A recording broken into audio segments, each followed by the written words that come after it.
A time has come for you to think about toys. You're absolutely right. It's like toys in the hood.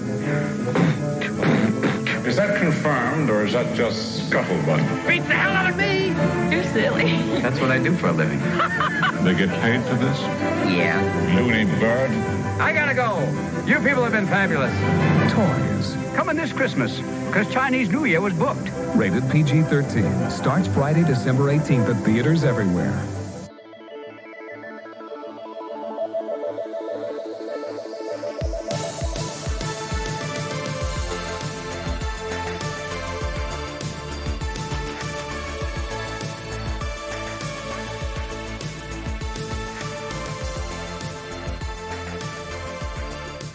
Well, welcome, little toy boys and toy girls out there, to Cinemarcade. This is the podcast about movies, video games, and the sparks that fly when those two worlds collide. My name is Steve Guntley, and I've got a big wind-up thingy in my back. Hi, I'm Justin, and I am a discount Walmart Barbie set. I'm J-Ban, and I'm a demolitions expert, which was definitely needed on this movie. Probably. The movie we are talking about today is, of Barbie course... movie, right? Yes, absolutely. Absolutely. We're talking about Toys. This movie was released on December 18th, 1992. It was directed by Barry Levinson and written by Levinson and Valerie Curtin.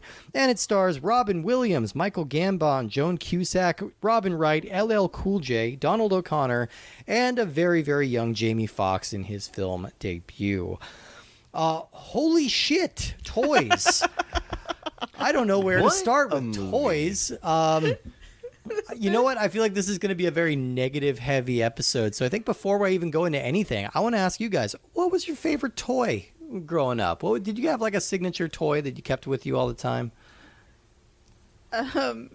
So, long story short, I used to have a doll that lit up with little hearts. And so you'd push it and it had a heart. And I loved this doll until I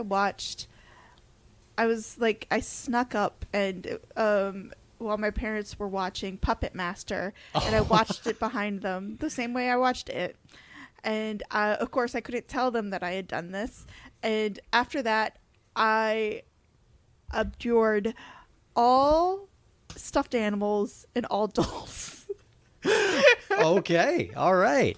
I feel like this is a good time to plug my other podcast, Puppet Masters and Castle Freaks, where we are watching every Puppet Master movie as well as every other full moon movie. Lots of tiny little killer dolls in this podcast, so definitely. Because they're fucking terrifying. You leave them with children. They're creepy, and they've got little knife hands and knife eyes for some reason. And they try to steal your soul. They do. Every single one of them.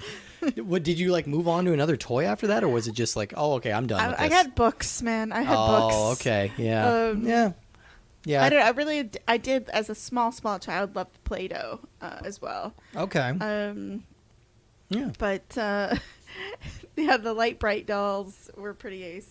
Those are pretty great. How about you, Justin? Did you have one? I mean, I wouldn't say that I had like a signature toy. I had a stuffed animal a stuffed teddy bear. It's a red teddy bear. I named him Mr. Red. Oh, my first fish was also a blue fish, and I called him Bluey. Okay. I called them Bluey. I'm not gonna lie. I don't know what gender that fish ever was. Yeah, I don't know how to sex a fish. Like, how do you tell? I know it's a whole process. You start by flirting. Oh, okay.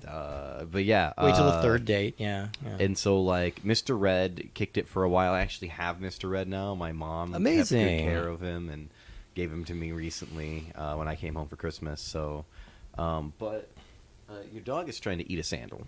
Oh, let me go interrupt the dog from eating a sandal real quick. And I can't not watch this. It's an adorable puppy. Her name's Rivet. Rivet, not like Ribbit the frog. Yes. Or River, like my autocorrect is always trying to fix. No, I've got Rivet the puppy. She is a delightful little girl, but she does like to chew on shoes from time to time.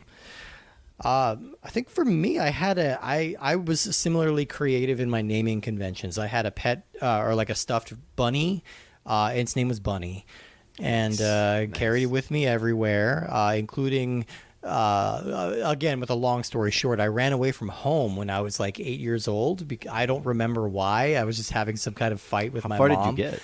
Like 2 miles. Oh, my wow. God. That's pretty impressive. for an Wildly more 8-year-old. successful than anything I ever I tried. got pretty far, and the only thing I brought with me was Bunny. So like, I keep thinking about that sometimes. Like, some people were probably driving down the Alameda in California and seeing like a weird like 8-year-old boy walking down the highway with a stuffed rabbit in his hand. Like, yeah, it must have freaked people out. Who found you? I was trying to walk towards the general area where I knew a friend of mine lived, and I don't think I was anywhere close. So I just stopped at a random house and asked if they knew my friend. I didn't even have his last name. I'm just like, do you know what's his name? And the teenage girl who was there was like, oh my God, are you lost? And she called my parents and figured it out from there. But She had the number and was like, parents done. yeah. No, they looked it up, I guess. I don't know, but yeah, they were Back nice. when They we had took- phone books. oh boy, the old yellow pages. Yeah. Well, hopefully you weren't in the yellow pages. You were in the white pages, right? Oh, that's right. Yeah, that's right. White pages the were yellow the pages residential. were businesses. Yeah. Yeah, White pages were. yeah. I was like, my brain Just remembers. a I did briefly have ramble a- down memory lane today. Yeah. Yeah, right. yeah. I did briefly have a running away business that I was advertising in the yellow pages. I co-ran it with Bunny, but no, it didn't go very far. Got 2 miles. Got 2 miles. That's miles pretty far. on little honestly. 8-year-old legs. That's Yeah. not bad. Yeah, that's Were your solid. parents angry or relieved? Oh, they were pissed. They were righteously pissed. I can't for the life of me remember what the argument was about. I'm sure it was something stupid, like they told me I couldn't watch Nickelodeon or something. Like, yeah, I'm sure it was really dumb. But, I think this segues pretty smoothly because I was a young child who was scared and alone and afraid. And that's a feeling that the movie Toys brought out in me, that I'm scared and alone and afraid and that there's no God and there's no love in the universe and everything's bad. I had a real bad reaction to this movie, guys. Wow. I had a rough time with this one. This movie is the first movie that we've watched so far that I actively paused, did some chores. Yeah. And came back, watched 15 minutes, went to do some chores because chores were preferable to this movie. Now you're starting to make But- me think differently because I also did chores, and now Okay. I thought in my head I was like, "Oh my God, I'm good. I'm being good.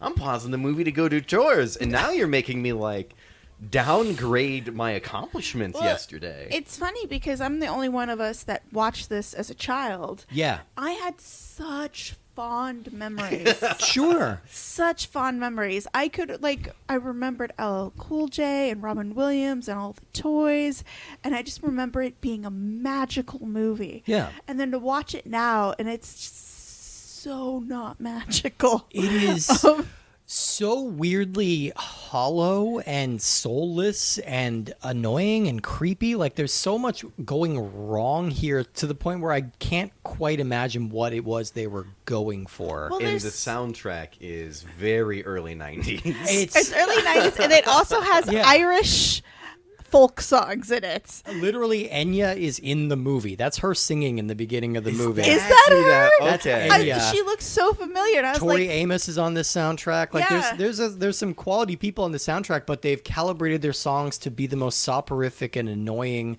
things that you could ever hear. Like this movie seems calculated by a government lab to be the most annoying thing that possibly can exist. oh, that reminds me of the soundtrack, the hoo ha Yeah. military score that they had in Yeah. it. I kept wanting to do Bunny Bunny. After the midpoint did they start really digging in, and they dug in hard. Yeah. What I a mean, movie. utterly bizarre. I'm fascinated to talk about this because this is a movie I've been aware of like my whole life, not my whole life, since it came out. I've been aware of it, but I've never actually seen a frame of it. Like I didn't know what this movie looked like or what it was really about. All I heard was that it was just kind of bad. And I remember seeing the trailer when I was a kid, and the trailer is kind of legendarily weird because they show zero footage from the movie in this trailer. It's simply Robin Williams standing in a field improving. He's just riffing about the movie. They don't show a single frame of what we're actually going to see. You're gonna have to show us this now. Yeah, I'll show you this trailer. It's really bizarre. Like they parodied it on The Simpsons. Like it's that memorably bizarre. But like, so I'd seen that. That still did not give me any idea of what this movie was actually about and what it was like. And it's also a movie that's been completely memory hold. Like, I feel like nobody involved in this movie wants to talk about it. Nobody's really developed a cult following about it. Now, I feel like we live in a culture right now that overly values Christmas movies. I feel like we pounce on anything that's even remotely a Christmas movie so that we can like create a new tradition. That's why there's been this whole annoying fight over Die Hard for all this time. Like, if it's a Christmas movie, if it's not. I mean, it's a very clear answer. Very clearly, It's a Christmas movie. It's a Christmas movie, absolutely. If you don't think it's a Christmas movie, they're all Christmas movies. all of them, yeah, except With a Vengeance. With the yeah, I love that movie. I love With a Vengeance. That was my first. Was Die that Hard. the? Okay, yeah, That's the third one. Yeah, with Samuel Jackson. Yeah, that movie slaps. But yeah, no, I think this is a culture that is really, really thirsty for Christmas movies. This is explicitly a Christmas movie released around Christmas time in 1992, and nobody wants this thing. Like, nobody, you do not see this like repeated on TNT around Christmas time. Well, I don't think its PG-13 rating is fair. Honestly, I don't think it deserves a PG-13 rating. I mean, They they have say shit at one point, and she does take her top off while facing the other direction. And we have to And hear there's Robin very implied Williams' sex sex moans. Yeah, which is, I think that's an R rating right there to have to hear that, man. Oh, geez, wonderful. Oh, yes. Yeah, do it like that. Yes. Oh, dear. Yes. Yeah, like that's criminal. Right I don't there. know, like considering the other movies we've watched that have not gotten PG-13 rating. Okay, but some of Right, those existed yeah. before PG-13 ratings. It's true. It's true. And this is around the time where they're really starting to hammer in, like, okay, a PG-13 rating means some adult situations, and you get one non-sexual fuck. You get one F-bomb that you can drop in there as long as it's not sexual. So you guys think it deserved its PG-13? I don't think it deserved its PG-13. I think that it didn't surprise me that it was PG-13, like, after watching it. Because I was like, oh, okay, I get it. But, like, that absolutely is an area of, like, it's so borderline that if they didn't want it to be a PG-13 movie, they could have edited 5 seconds of the movie and made it PG. That's Like- I think the PG-13 is warranted, but I don't think it's what this movie needs. I It's think definitely not what the movie needed, and absolutely should have been When something. you're introduced to Robin Williams' character, you don't think that dude fucks. yeah. You really That is a guy do not think who that. is not a virgin. Yes, for sure. I believe that. All right, I've got a little bit of history Okay, on this sorry. movie because this is this is just a very weird movie because open face compliment sandwich here. I have to say this movie looks incredible. Like it really does have very eye popping production design and costumes, and this got nominated for 2 Oscars because of the production design and the costuming, and it it won lost them, in right? both cases to Bram Stoker's Dracula. Yeah, Oh, yeah. yeah. Which nothing was touching in Aiko Ishioka that year. Yeah, that year, like any other year, I think this one would have won, but Yeah. I mean, all right, so let's talk about this director here because I think younger people won't know who Barry Levinson is, but he was a big name throughout the 80s because he had just this string of huge hits, beginning with Diner in 1982. Then he made movies like The Natural, Good Morning Vietnam, Young Sherlock Holmes. And I would say his run peaked in 1988 with Rain Man. Rain Man was the highest grossing film of 1988, and it won Best Picture, and it won him Best You're Director. saying it didn't peak in 1992? It did not. Shockingly, I don't know that Toys is the peak of his career. Feel a vibe over there. I mean, and then after that, he had 2 more movies. He had Avalon, which was a very well received, like kind of smaller movie, and Bugsy, which was kind of the front runner for Best Picture until Silence of the Lambs ate its lunch and ate. Yeah, so you know, you can't compete with Silence of the Lambs. better pick, but kind of a surprise pick back in the day. But either way, this is his follow-up to Bugsy, which was a big hit, a big Oscar favorite. And so he kind of is in blank check territory. He's kind of in a point where, like, all right, you've had a bunch of successes. You can make whatever the fuck movie you want. And guess what he did? He teamed up with his ex-wife, Valerie Curtin. They wrote this screenplay together. And this was, the studio was all in on this one. He was given $50 million, which was a large budget for 1992. And they basically shut down the entire Fox soundstage. Like, every soundstage was used for this movie. The entire lot was just toys, which is kind of, like, unprecedented. They don't really do that. So our production designer here is a guy named Ferdinando Scarfiotti, and he bases designs heavily on the works of like Rene Magritte, who is a surrealist artist. You might, if you don't know art, it's the bowler hat with the apple in front of his face. That's a Magritte. That's heavily referenced in the movie. Lots of bowler hats in this movie. Well, it's also heavily referenced in the fake MTV music video. Weirdest moment in the weirdest fucking movie. Yeah, I thought that was like a weirdly charming moment in this otherwise hard pretty movie. great. I It was really crazy. liked it. But yeah, I think this movie I think you hit on it when you were talking about the PG-13. The PG-13 kind of doomed this movie because for all intents and purposes, this is a kid's film. This is a movie that takes place in a toy factory with a bunch of Willy Wonka style characters who are like weird, lovable, eccentric man children. But they made it weirdly sexual, and they added a bunch of like foul language to it, and so they got a PG-13, which means that most parents weren't taking their young kids to this. It wound up kind of flopping at the box office. It made $20 million back on its $50 million budget, and then everybody just seems to kind of not want to talk about it. There is one interesting legacy that this movie has, and it has to do with another film that Robin Williams made in 1992. So he was approached in the late 91, early 92 to voice a character in the Disney animated film Aladdin. And he was reluctant to do so because he also had this movie opening up like within weeks of that movie's slated time. So he said he would do it if they left his name out of the credits, if they kept his character's screen time to only like 25% of the movie, and they didn't use him in any marketing. And of course, Robin Williams turns in maybe one of the best performances of his career in Aladdin, and so Disney goes really hard on the Robin Williams in all of their advertising. They basically just break every promise that they made to him, and he was really pissed off because he felt like Aladdin kind of cut in on toys in a really big way. So he refused to do any Disney movies for a couple of years after that. So people might remember there's a direct-to-video Aladdin sequel where he doesn't reprise his voice. And the only way that Disney was able to get back in his good graces, they literally bought him a Picasso.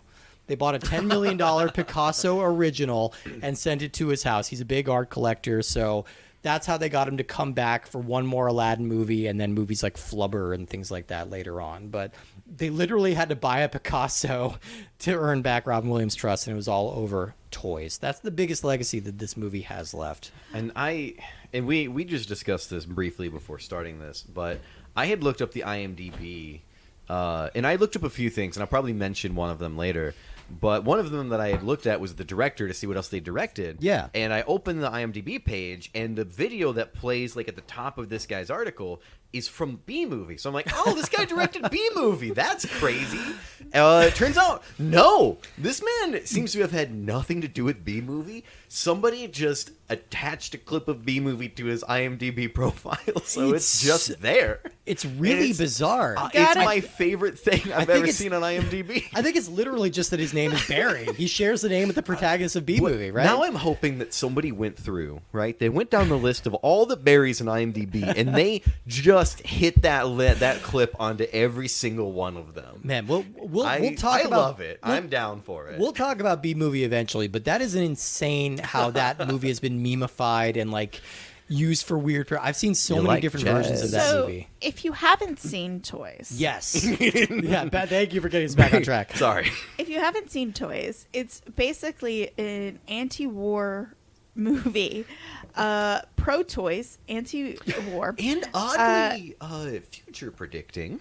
like especially about drones, like Yeah. all of it. It felt a little Drones, creepy. kids, because nowadays, like, fun fact, they started to use, or at least to test, using an Xbox 360 controller to control drones because all of the incoming soldiers played Call of Duty when they were young. They Sure. knew how to use an Xbox controller.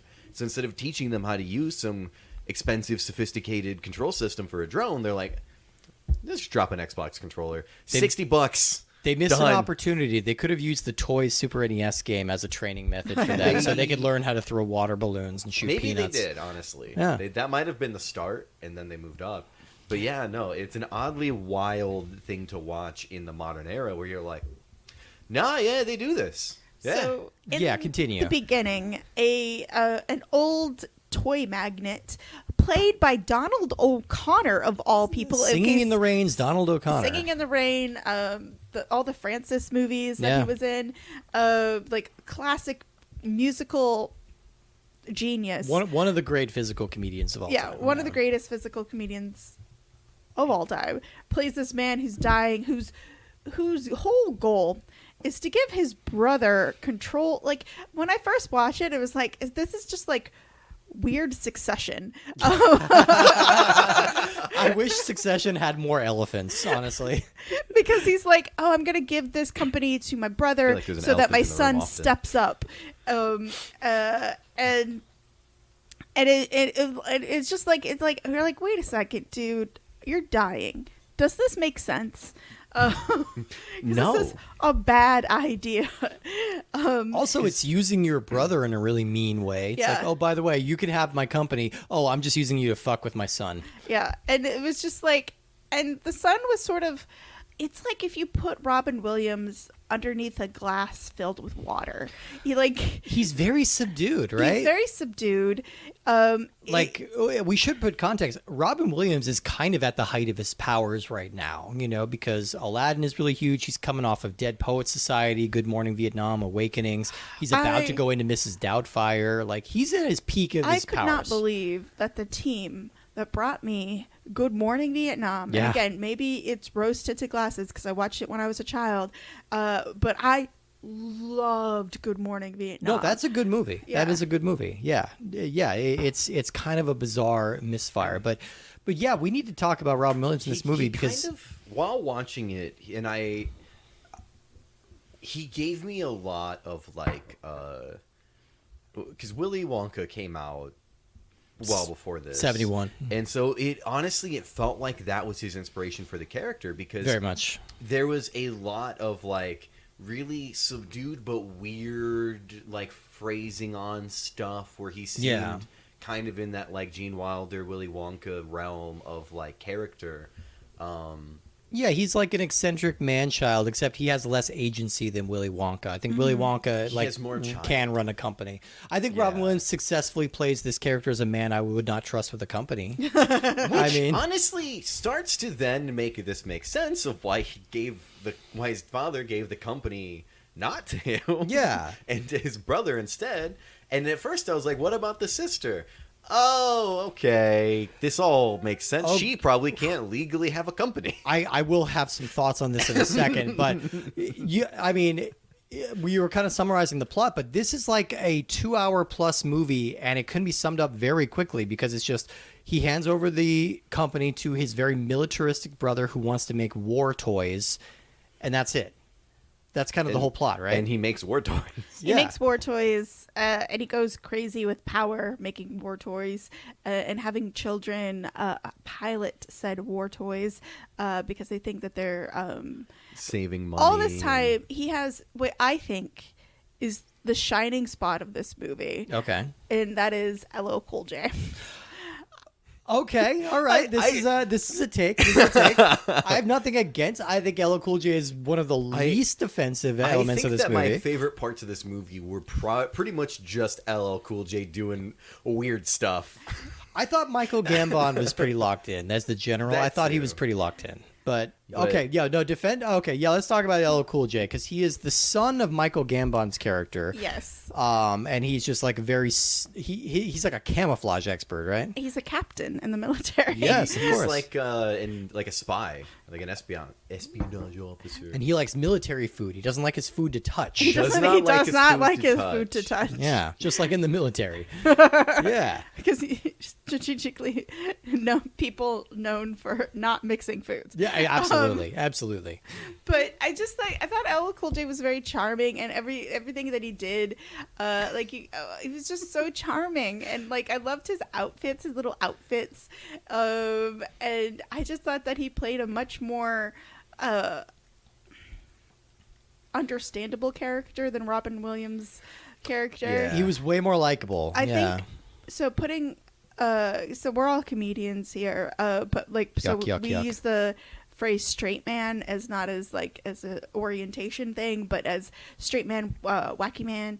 But putting Robin Williams as a wacky character in a wacky world, I think that was a mistake.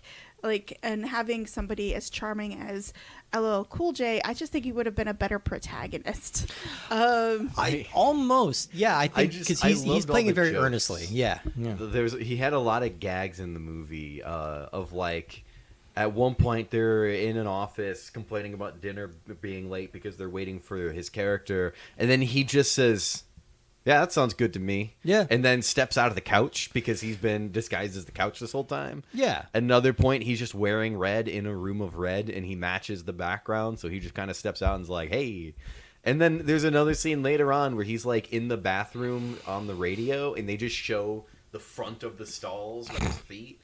And then it turns out that's not the stall he's in. He set up decoy feet so you could use a different stall. I do the same thing. I thought all of those little moments were just kind of like, all right. And that's also, fun. he was wearing red when he switched sides, but he changed into a white outfit, which there was no time to change. Yeah. But he was in a white outfit for like being the white knight and hero of the Yeah. ultimate side of the movie. All right, so we have to talk. I mean, this breaks my heart, but we have to talk about Joan Cusack in this movie. Joan Cusack is one of my favorite living actors. I think she is incredible. We'll talk about her eventually when we cover our Addams Family games, but she gives a performance in Addams Family Values that I think is one of the great comedic performances of the last 30 years. She's unbelievable. Man, she is creepy in this movie. Yeah. Okay, they portray her as like a simpleton, you know. She's never like mentally handicapped, but she is like very, very childlike to the fact that she dresses like a baby doll. A lot of times she likes to wear like clip out, like a cutout clothes and stuff However, like that. They do explain that as she designs the clothes too. Right. And it is a very weird character. It's a very weird character, and I think I need to jump ahead to the end on this one. Yes. And just if you're still intent on watching Toys, this is a very abrupt twist that is not really properly addressed. But yeah, it turns out she's a robot. Yeah. Yep. Wild. So she's Robin Williams. She's Robin Williams' sister, and like apparently she was built by their father to like be her companion for him. You know, so this is revealed in the last like 5 minutes of the movie, and then she's just like, it doesn't have any actual impact on anything, but it's just a wild turn for this movie to take. She creeped me out. Robin Williams, again, a performer I deeply love, I deeply miss, but he's creepy in this movie. I think it's really interesting that they have the beautiful Robin Wright in this movie. God, 92 Robin Wright. Yeah. I mean, barely off of Princess Bride, where she might be one of the most beautiful human beings to be on in a film. Like, man, she is wasted in this movie. I felt bad for her. She's so charming. She's is. so charming. But you don't believe for a second she would take this man seriously. All right, No. yeah, we're supposed to believe that they have romantic and sexual chemistry together, and I never for a second interpreted Robin Williams' character. Leslie Zevo is his name. I did not interpret Leslie Zevo as a sexual being. I just didn't. And that's not a judgment. It's just he is a large child. The first time that it's because they explain to a degree that like she was intentionally brought on to try to change Leslie into a more like mature person capable of running the business was the goal, was to like get him to wake up. Kind of the plot of that Which new, is creepy. It's kind of the plot of that new Jennifer Lawrence movie where she's like hired to take a kid's virginity. Yeah, it's kind of that. This is not a movie I'm aware of. This is news to me. Yeah, I'm dating the podcast. And then yeah. like he comes on kind of hard and weird. Yeah, he's in the car driving while she's like trying to like cycle, and she's all like, it's like, what are you doing? He's like, oh, I'm trying to get laid. And I'm like, Man, bad line. this is the guy with a lot of line. unearned confidence, and it also made me really wonder about what his background is. Okay, because he's probably in his early 40s at this point, you know. He does not seem like a guy who spent a lot of time in the outside world. Like, Especially since that factory is surrounded by like miles of grass that all looks the Which same. made me, I was wondering if the Windows logo came before Yeah, this right? movie. That I think it might be the same field. That's the Palouse area of it's eastern Idaho and western Washington State, and it's a famously very beautiful area. But like, it's a weird place to put this ostentatious toy factory. All right, I'm going to go back to praising the production design here because I think that's the thing that really, really stands out in this movie.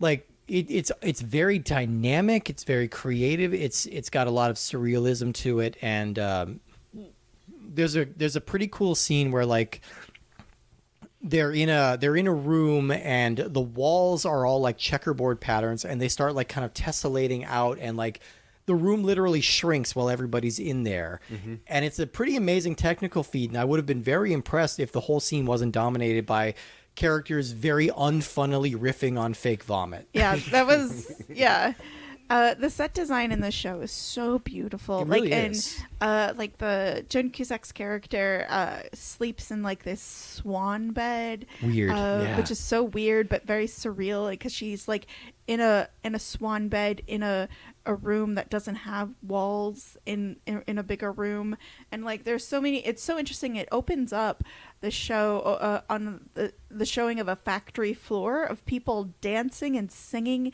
and living their lives as though this is the best job in the fucking universe. Right. And not for long. and they definitely show like, so I do think that there's some really interesting words about like capitalism and like Well, okay, here's where I'm coming down on this. Like, I don't know what this movie actually believes or is trying to say. Because it pulls its punches at so many different areas. Right. That it looks like they're teeing up for something, and then the payoff is never big. Yeah, And so yeah, it's not really an anti-capitalist movie because the movie clearly wants these characters to succeed at their capitalist venture. So like maybe the obvious message you could take from it is like anti-war, but how does the movie end? What is the last 45 minutes of this movie? It's literally a war. yeah. Like the subtitle of the video game based on this movie is "Let the Wars Begin." All right, so this is not anti-war. There's literally a scene where they uncover that the general is going against the Pentagon or Washington's. Like they shut down the idea of this toy stuff. Yeah. And the general's like, I'm gonna do it anyway. Yeah. And they It's figure it out. And they literally go, we should tell the police. And then Leslie goes, no, we have to deal with this on our own. And I'm like, what? Like, I think, the macro story here is just that, like, he needs to learn to be a man. He needs to learn to stand up for something he believes in because he's too fickle, he's too flaky, like, he's not prepared to be this leader character. And so him going to war with all these toys is meant to represent his transformation into manhood. But it's also undercutting its own message. I feel like they give him less screen time than the general. Yeah. Less screen time than a lot of other characters. There's a lot of characters in this, and I feel like the general is a very clear like riff off of Patton? No, not Patton. Oswald. Writing a nuclear bomb. Slim Pickens in Doctor Strangelove. Yes. Yeah. It's a general. I know the character you're talking about. I'm forgetting his name. Yeah, and Doctor Strangelove. But it's just so like the military guy going crazy because he's got daddy issues. Right. And Yeah, he does. Like, it's rough. General Jack D. Ripper. That's his yeah, name. Sorry. Jack D. Ripper. Yeah. I don't know how I forgot that.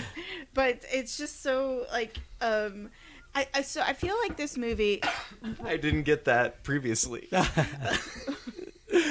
Yeah. No, I mean, yeah, it's Like- it just feels like they're kind of dancing around a couple of themes, a couple of motifs, but they never quite settle on it. And like we said, we're making this movie sound much more tight and concise than it is. So meandering. This is 2 hours long. It takes so long to get to this point. They've got all kinds of weird nonsense about like some kind of mutant sea cow and like I don't know. It is so meandering, and it really takes so long to get to any kind of point. And it's just like it has, like they have inoffensive characters, and I think like how do you turn Robin Williams into an inoffensive character? Like, what are you thinking? Yeah. And the whole plot is so, like, we've seen Robin Williams is such a phenomenal actor in so many things. Yeah. And to put him in this, it just seems, it's like, what are you doing?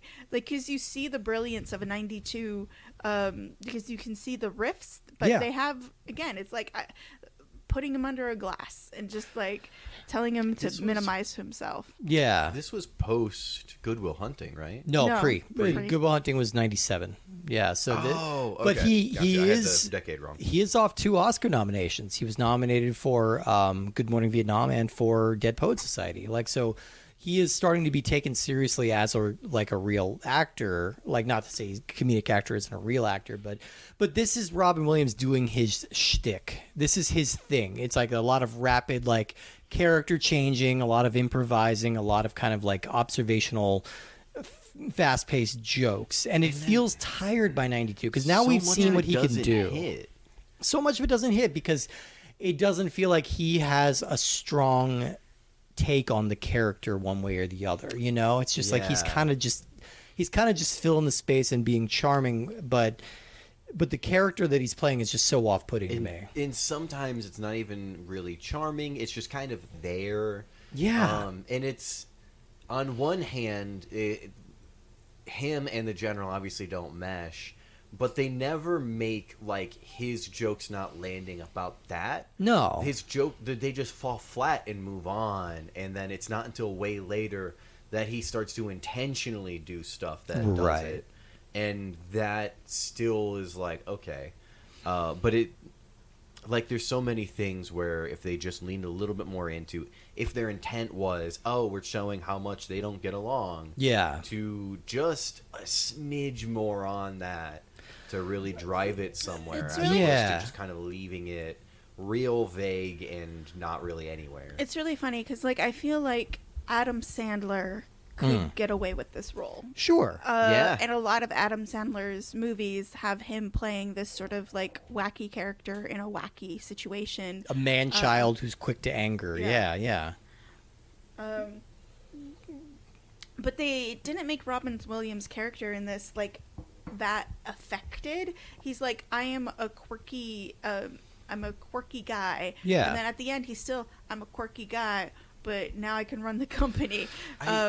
I think that's the big point that I've been trying to format or formulate in my head. He never feels affected. Yeah. He, like, as things are happening, even things that are things that his character says that he cares strongly about, Yeah. the delivery just doesn't quite feel it.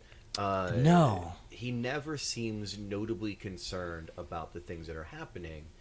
And that just all comes off as weird because then he's acting and he's like, he starts a war without ever feeling that like conviction and that like, up until his four store and whatever That speech, long, obnoxious, Oh my improvised God. the monologue to the toys, which still Yeah, no. felt a little less. It just was flabby, you know. And I think I think you're exactly right. Like, it's hard to have a protagonist who is so passive, you know, like where his defining character trait is that he's passive and that he's not like taking a very active And role in his life. that's like- but when he does take charge, it doesn't feel very. Yeah. You don't feel the stakes Well, of it. like the stakes is he wants to get laid, so he tells this lady that he's gonna say something to his uncle so that he's interested in knocking boots with her. Like that's the only motivation that he has to talk to his uncle. And they don't even like, that doesn't even play well because they don't like lean into it at all. Yeah. When I say lean into it, you don't have to like jump over at it, but like just like a little lean would have been nice in Yeah. any of those things. But yeah, he just kind of seems like a douche Yeah. often. Yeah, no, I found him very off-putting, and then you know your likable characters like the LL Cool J or Robin Wright are just, they feel adrift because they are playing basically, well, Robin Wright especially is playing a human being in this very cartoon world, and you just have to wonder, like, how did she end up here? Did she not have any other options? Why is she falling for this whole bit? Like, this would kind of make sense if maybe she was like a double agent or a Russian spy or something. Are you saying this should have been a crossover with Gotcha? I think it easily should have been a Gotcha crossover. I think it would have fit in wonderfully. Let's have Anthony Edwards come in here with his paintball gun. Yeah, I think J-Ban definitely hit the point home of, like, they just... It wasn't. He didn't seem affected. Even I don't remember her name, unfortunately. Gwen. Yeah. Yeah. Even Gwen didn't seem all that affected. It just didn't seem like they cared. Like, No. the only people who You cared could- in this movie was the general. Yeah. So to he's go kind of back the most to sympathetic. Succession, Yeah. these rich people's children would throw fits. Absolutely. They'd throw fits. They'd get, like, there'd be something. They'd be more upset that their dad had changed his will. They'd be like, they created a whole dynamic in Succession and in, like, other of this genre's movies of like the rich kids being immature. Yeah. And this is so he's so feckless Yeah. that he's just, there's no, and, like, it takes so much to get affected. Literally, it has to be children being trained to be murderers for him to give a fuck. Yeah. Yeah. All right, and I guess that's the other important thing to talk about with this game, with this movie, is that it has a very strong anti-video game bent, which makes it all the more ironic that there is a video game. That's the whole reason we're here talking about this movie, is because there is a video game adaptation. Talk about misunderstanding. I mean, I don't think the movie understands itself, to be fair, but, like, I don't think the game understands the movie either. I think, to be more specific, though, they were definitely more against war games. Yeah. Than games, because they did games beforehand and everybody was fine with it. Okay, 'Cause they do mention that they already have designers, they already have developers, they have a team that makes games. Yeah. Because at one point, the general, like, asks for a rundown when he's getting, like, I own the company, or I'm running the company now, tell me what's going on. Yeah. Like, they even say that the games are selling well and stuff like that. Yeah. But I think it's just... It's so hilarious, though, how absolutely accurate all of that was. Because, like, the U.S. military actively makes and invests in video games for recruitment tools. Yeah, absolutely. What was that game? The Full Spectrum Warrior or whatever that was meant to teach tactics? Yeah. Technically, so they had a series of games called America's Army. That too, yeah. Straight up developed by, I think, either the Army or the Marines as a recruitment tool. And they have been exploring video games as recruitment since, like, 2004. Absolutely. At the latest. And then moving on to, they also predicted drones. Yeah. Very accurately, honestly. Like, And if all we the could drones make look a like little smaller- biplanes, yeah. Yeah, if we could just make a smaller plane, and instead of having a person in it, we can control it remotely, well, boom. Boom. Predator drone. There you go. All this stuff so weirdly came true. And that brings us to the end of the movie, where it was an all-out balls to the walls battle for like 25 minutes. And I got to tell you, my eyes just fell off the screen at all of this. I think I was folding laundry at that point. It's if there's any, like, like we said, we were complimenting the sets and, like, the production design, and all of that kind of goes out the window during this last, like, 30 minutes or so, because it's just a lot of flashing lights and, like, little miniature So, tanks on the ground. I disagree, because I do think that they chose all of the traditional toys, like these toys that are from the 50s. Okay. And I really appreciated them choosing these really bizarre wind-up toys that they clearly invested heavily in creating them. Like, it's like a wind-up peacock, and like a football star, and a bunch of these weird wind-up toys that I'm just like, man, kids used to go crazy about these toys, and now we're just all like, I would not give a shit. Yeah, well, even when I was a kid around this time, I'm like, no, give me a Ninja Turtle action figure. Yeah, like, if it walks in a straight line and says things, I really don't care, because I do that. Yeah, you do. I've seen you do both. Yeah. At least one at a time I can do. Yeah, not at the same time. You'll fall over. It's a little rough, fall over, run into things. But, I think that's definitely was definitely an interesting thing for me to like watch that and go, oh, okay. And But again, I have no attachment to any of these. all of these descriptions make this movie sound so much more propulsive and interesting than it is, and it just absolutely is not. There's so seriously slow. just like an hour and a half of just dicking around in this movie. He's doing lots of bad visual gags like the smoking jacket or the light up jacket, lots of jacket humor for whatever It reason. was a lot. I think he changed jackets 4 times. Yeah, and then we have the deeply uncomfortable sex scene where we have to watch Jamie Foxx listening to Robin Williams have sex with Robin Wright, even though there's zero chemistry between those two. He is. I wanted to call Child Protective Services here's on my her. thought, right? Well, so the whole like framing of this is that the security team has put a toy with a security camera in it. Yeah. And that toy gets caught on a bra. The bra gets caught on it, then it catches Oh, the yeah. bra onto something, and then it slingshots itself through the window and out the building. Did they stop? No. Don't but, think so. But did they even start? Because unless I'm mistaken, I don't even remember them kissing. I just remember Robin Wright taking off her bra. Well, that's step one every time. Yeah, for step They one, were get nude. getting into bed together. But did we ever actually witness them Are you kiss? saying that they faked a sex scene?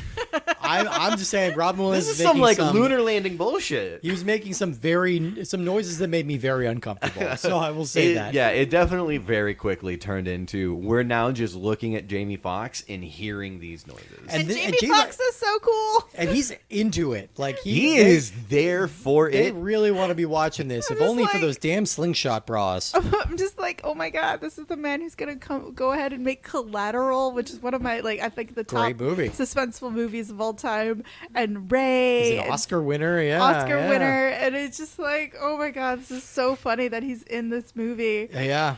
Yeah, I mean, I'm a little embarrassed for everybody here. Like, you could tell there's effort going into things behind the scenes, but there's just no clear direction going on here. Do you think this is a case that so happens with great directors is that when they get a blank check, they go crazy? Absolutely. This happens all the time. I mean, the Blank Check podcast is one of my very favorite things in the world. And like they cover this all the time. People get too big for their britches and they make their passion projects, and it turns out their passion is fucking weird and incomprehensible. Or it turns out that the constraints that they have been working under have been actually important in their success. Yeah, sometimes that's true. Yeah, Because when they're put in a box, they can make that box work. But when they are out of the box, then they don't have anybody to rein them in, or at least they're not listening to them to some degree. Yeah, and I mean, there's really nothing in Barry Levinson's filmography before or since this that kind of hints that he's got this movie in him, or that he's been burning to tell this particular story this particular way. It feels kind of like trying to get in on Tim Burton's racket a little bit, but way less successfully. It's just a really unpleasant mess of a movie. And again, it's so visually striking. You'd think there'd be like a cult following or some people defending. I don't see anybody defending this movie. I don't see anyone defending it, and even me, I've been quite positive throughout this podcast, but no, this is not a good movie. Oh, it's so rough. And it's so and I love the art, and I quite like the actors, and it's just there are elements of charm, but unless you're an 8-year-old watching this, I don't think, and you're playing toys while you're watching it, I don't think that it's... Hopefully you're not playing toys while watching it, because you will not be having a good time. I think an 8-year-old would be bored as shit by this movie. I don't know. I just remember being charmed by it. Oh, did you see when you were 8? Yeah, around then. Okay. One of the best parts of the movie is the music video that they make.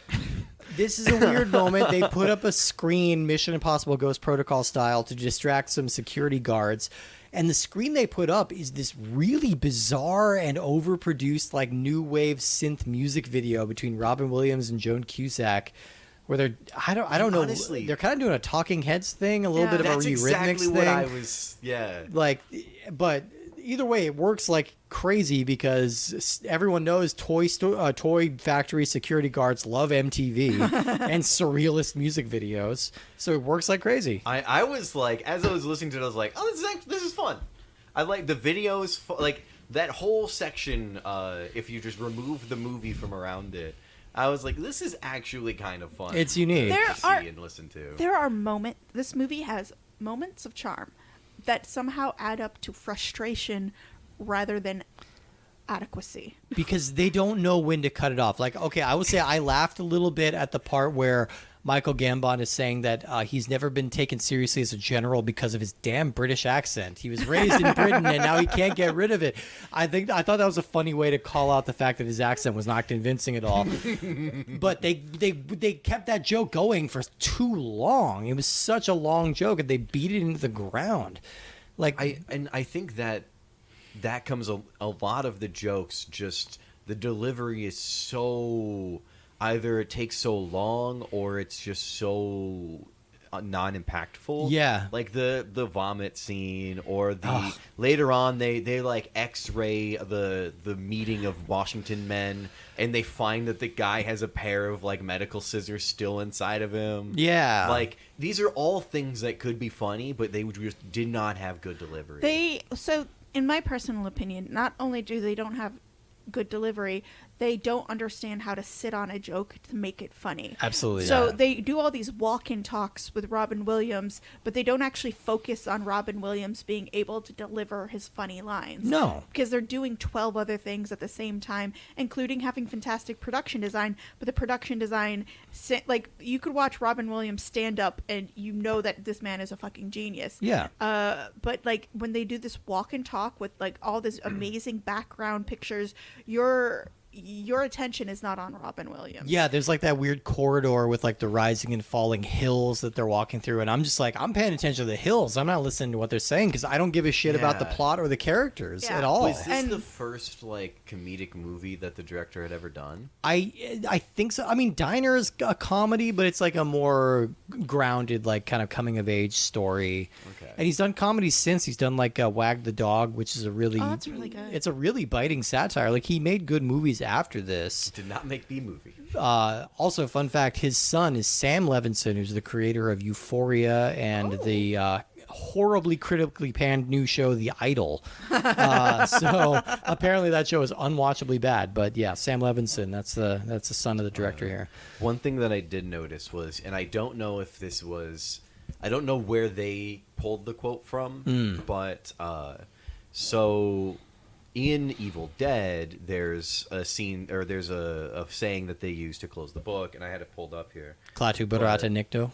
Yes. That's from The Day the Earth Stood Still. Yes. Yeah. And they use that same quote in this movie near the end when the general's about to be eaten by his fucking sea platypus, whatever that thing is. It was called the sea pig? sea swine. Sea Sea swine. swine. That's it. Sea swine. Oh. Yeah. We never quite see it clearly. It's just some kind of thing floating in the water. Yeah. Clear Again, reference to Star Wars. Yeah, it feels like the thing that's in the trash compactor. You're exactly right. All right, but we should move on to the game here because there's so much to like dig into with this movie, and it's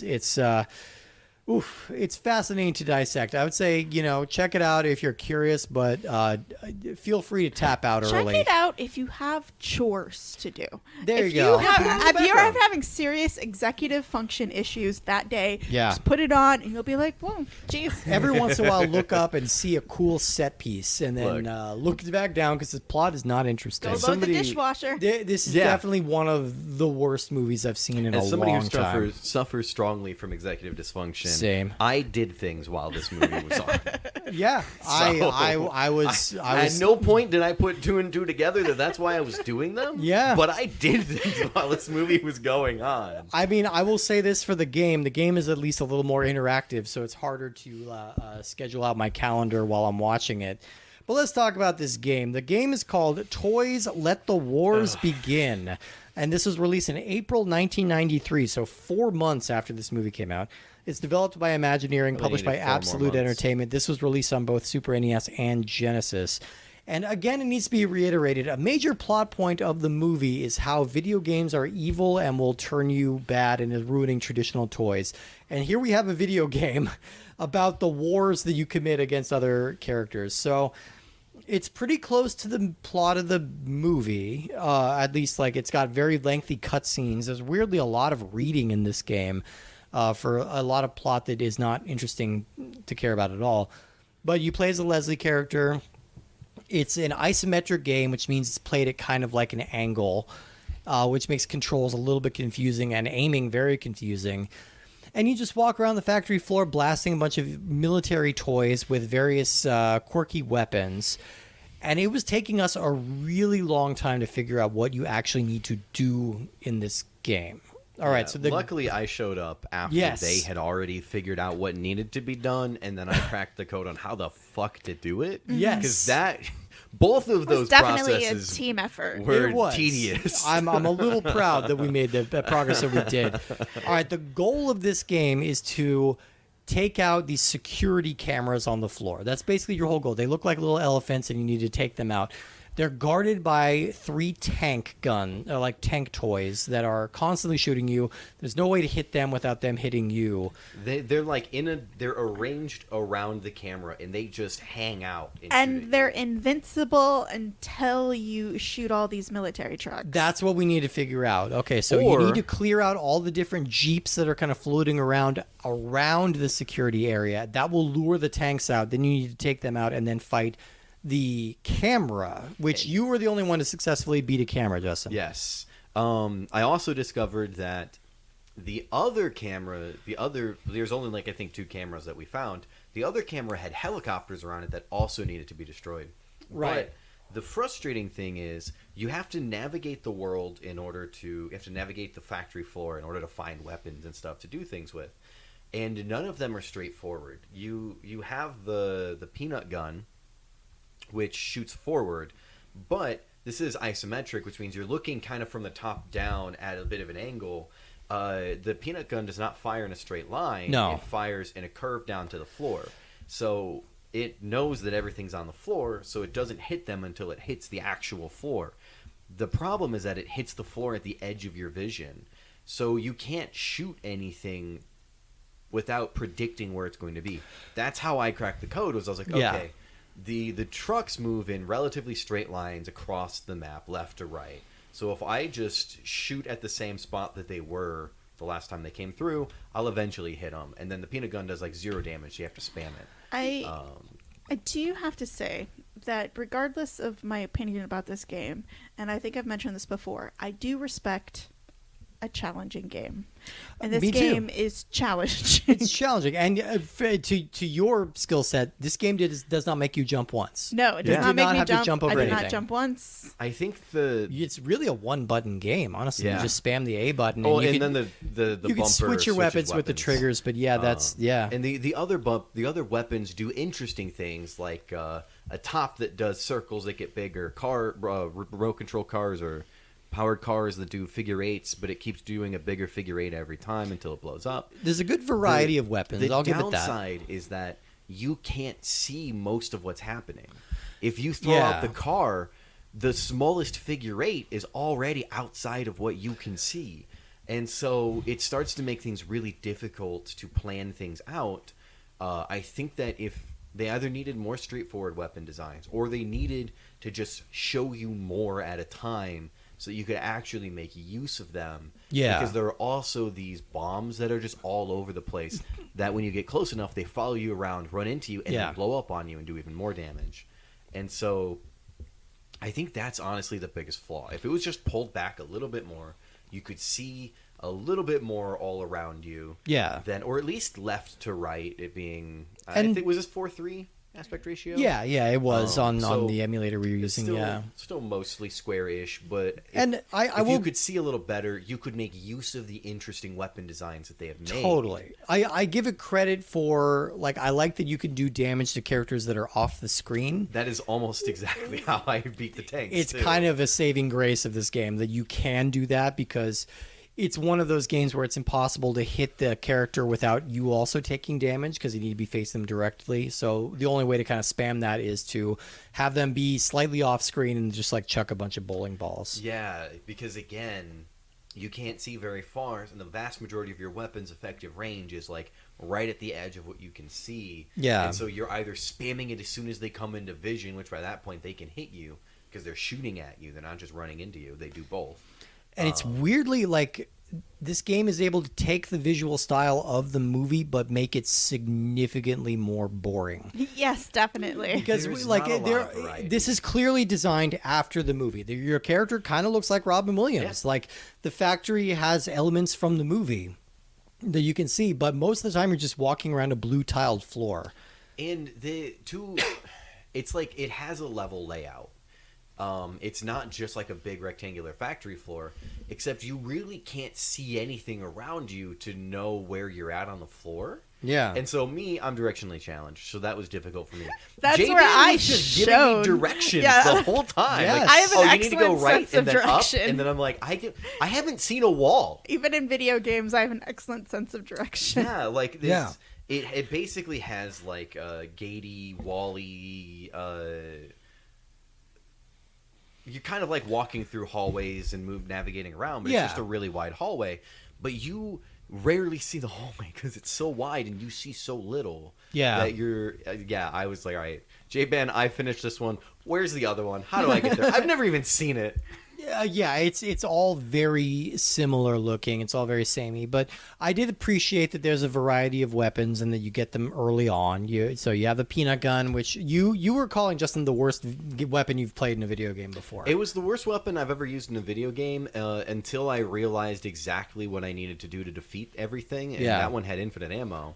Which is a bonus. It came in handy because when you hit something, it freezes it in place, so you can just spam and keep hitting it. Yeah. And so the fact that it does literally no damage, I say literally, it's the weakest weapon in the game. Yeah. And also the most annoying one to use. I was just walking south, lining up where it was hitting with the trucks as they come by, and then just spamming it to kill the trucks. I think also you guys know that I love a good soundtrack for a video game, and I do not believe that this one had a good soundtrack. It was It like did four have- notes repeating in a It loop. did, and like when you actually hit and injured and killed a tank, it made a little cute noise, and I do like a cute noise of when something dies. Especially like a- because they're it's like a dying little- off screen, so you can't see what's happening. Yeah, it's a nice little chime, but like even though like I took some pride in the fact that we were able to kind of workshop and figure out how to beat this level, we never actually beat the level, and I didn't really feel compelled to see what was coming next.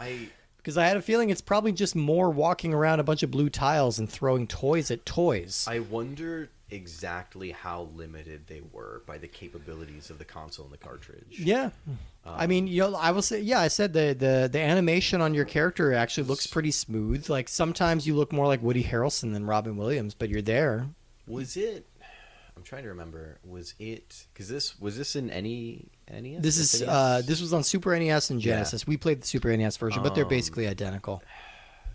Between the SNES and the Nintendo 64, one of them had a lot of additional things you could do with the cartridge, like secondary processors and stuff. Yeah, it was this one of N64. those games? Okay. Yeah, N64 had a lot of that. So the SNES didn't, so they were just stuck with whatever they had. Yeah. But I feel like there were games from this era, because like wasn't the first Zelda That was the NES. Yeah, that was before this. like Yeah, the- that was 5 years before this. for something like this? It literally just needed like three things, and one or two of them probably would have made it better. Well- One, pull back a little bit. Two, a little bit more soundtrack variety. Or three, a little bit more of like background variety. Which, Yeah. because Well- you were seeing just a little bit around you, could have also been helped by just pulling back a little bit. Yeah. And the first level was, I think, a little bit too hard because I don't know if you knew this, but there were 6 cameras. There were 6 cameras. You do that camera. 6 times? What? You have 4 health, and like you have to go around and do it 6 times. I had no idea You have there 4 were that health many. and 4 lives, and Yeah. when you lose a life, you have to start back with everything respawned. That's so That's obnoxious. and I didn't see any way to recover health. No, I don't think so, unless that's what that big elephant logo was. You could replenish your ammo by finding little Santa bags around the place. Yeah. But, I mean, overall, I think I pulling up- preferred this game to the movie. Like, I got a little bit more satisfaction out of it, and I wasn't as actively, repellently bored by it. But this is a mess of a game. It's just not compelling enough to make me wonder what comes next, because best case scenario, you beat this level, you have to keep watching the plot of the movie Toys. Like that's your reward for doing well at this game. So what's your incentive here? Yeah. I don't know. I just I found it very obnoxious, but it is a better property than the actual movie. I think both of them do deserve to be kind of forgotten the way that they have been. I think so. If There's 4 levels in this game. Jesus Christ, if too we many.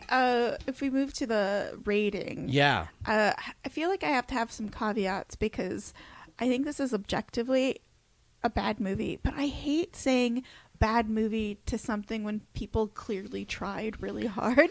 It hurts my At soul. least one J-Man, person I tried wish you really were hard. my high school art teacher.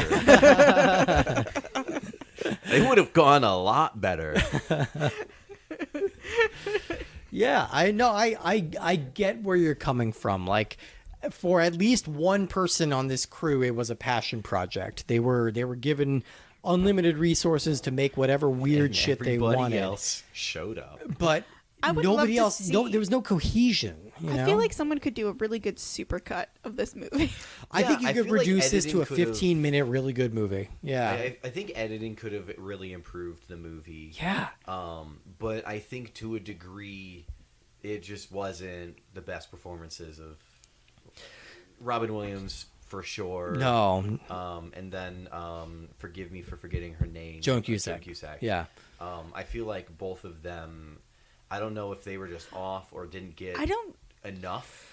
I don't blame do the them. characters? That is No, not their. No, those but people are this is- exceptional. This is the Like, director. Yeah. Yeah. We In the know what they've writing. done. We know what they yeah. can do. It's a wacky project to happen.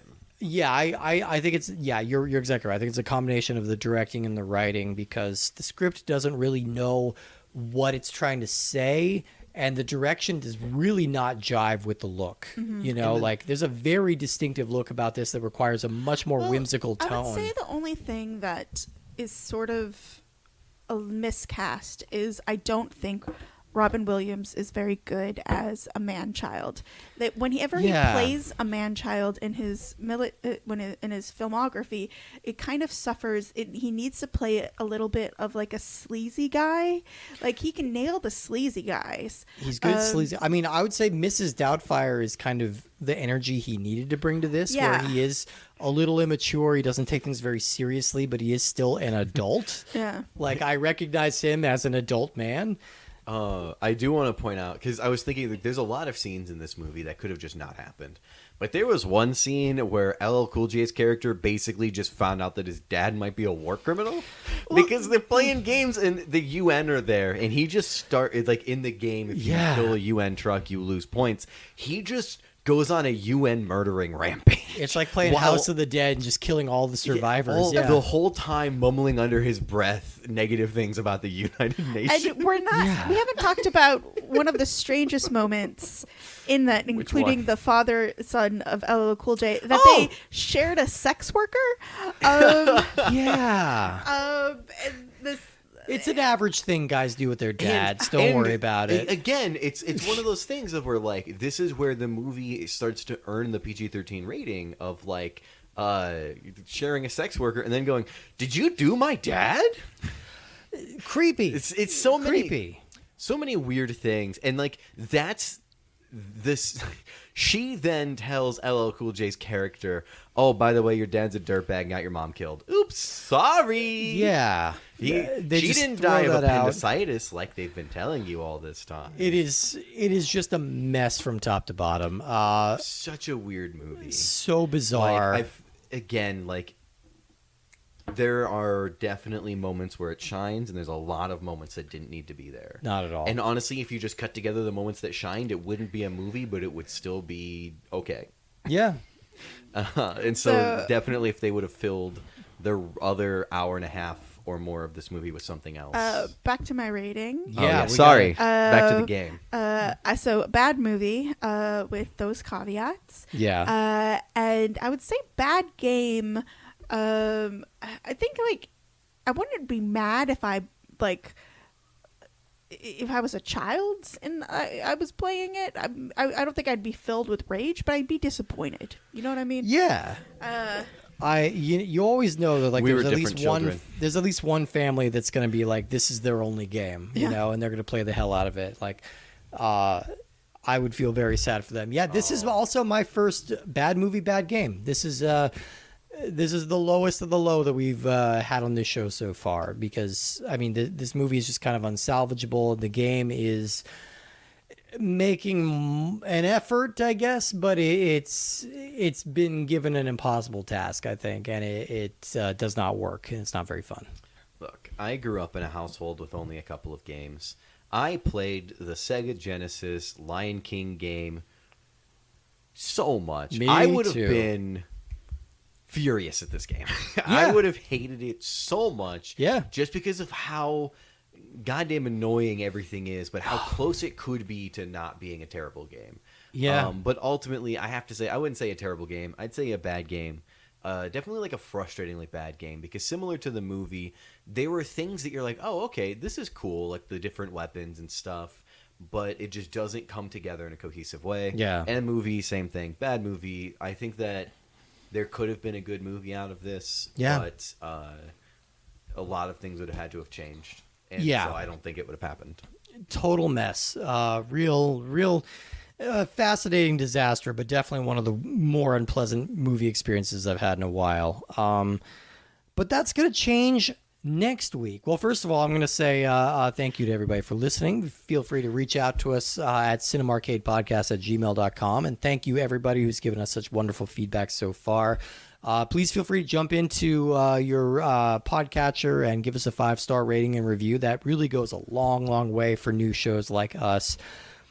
Next week, we're doing a J-Band's choice, and you've pulled out something that I'm really excited to talk about. I have, and so this is gonna be like I promise I'm not always gonna pick classics, but it is summertime here in Texas. It's about 107 degrees. God, fuck this state. so- Seriously.